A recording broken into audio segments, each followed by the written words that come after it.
Le président sud-africain Cyril Ramaphosa s'engage à rembourser une somme de 500 000 rands des fonds de campagne dans le cadre de la course à la présidence de l'ANC qu'il aurait perçu d'un prestataire de services, l'entreprise Bosasa plus précisément, déjà impliquée dans plusieurs contrats suspects et actuellement sous le coup de poursuites judiciaires. Le monde des affaires au niveau de la nomenclature noire en Afrique du Sud est très imbriqué avec le parti politique le plus populaire, l'ANC. Et chaque fois qu'il y a un scandale qui touche l'ANC, il faut voir si ces scandales-là ne touchent pas par ricochet les syndicats tels que la COSATU. Donc, généralement, ce sont des faits qui sont souvent liés et imbriqués. Une affaire qui fait grand bruit, d'autant plus que le chef de l'État sud-africain avait essentiellement basé sa campagne sur la lutte contre la corruption et les pratiques financières douteuses.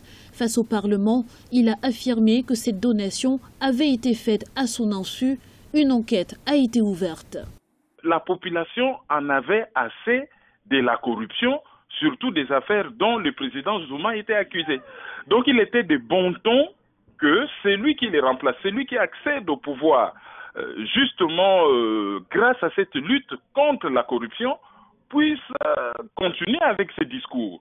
Sauf que dans ces milieux, c'est très difficile de trouver quelqu'un qui a été dans l'ANC et qui est propre. Pour garantir la transparence de l'enquête, l'opposition souhaite qu'une commission dirigée par un juge à la retraite et choisie par la haute juridiction du pays soit nommée. Une requête qui n'a pour l'instant pas reçu d'écho favorable de la part du gouvernement.